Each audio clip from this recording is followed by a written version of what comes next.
ఈ నెల 25న శ్రీకాకుళం జిల్లా అరసవిల్లి సూర్యనారాయణ స్వామి క్షేత్రంలో రథసప్తమి వేడుకలు జరగనున్నాయి. ఈ సందర్భంగా అరసవిల్లి దేవస్థానం మంత్రి అచ్చెన్నాయుడు సందర్శించారు.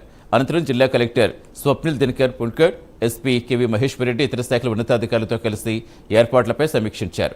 వేడుకలకు వచ్చే భక్తులకు ఎలాంటి అసౌకర్యం కలగకుండా అన్ని శాఖలు సమన్వయంతో పనిచేయాలని సూచించారు అచ్చెన్నాయుడు.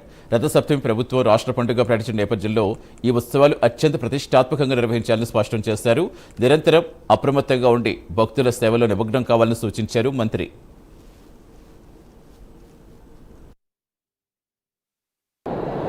శ్రీకాకుళంలో అరసవెల్లి సూర్యనారాయణ స్వామి పుట్టినరోజు రథసప్తమి. ప్రతి సంవత్సరం కూడా అంగరంగ వైభవంగా జరుగుతున్న విషయం మనందరికి కూడా తెలుసు.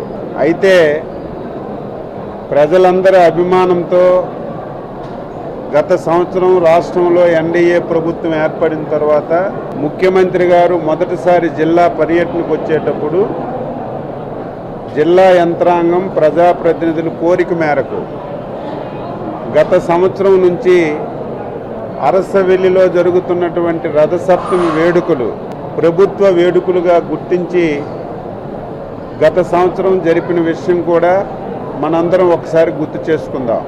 అయితే ఈ సంవత్సరం ఎప్పుడూ రథసప్తమి వేడుకలు ఒకే రోజు రథసప్తమి రోజు జరిగాయి. గతసారి ఈ వేడుకలు రథసప్తమానికి 3 రోజుల ముందు మొదలుపెట్టి 3 రోజులు జరపాలని చెప్పి నిర్ణయించి ఒక చరిత్ర సృష్టించి బాగా జరిపిన విషయం మీ అందరికి కూడా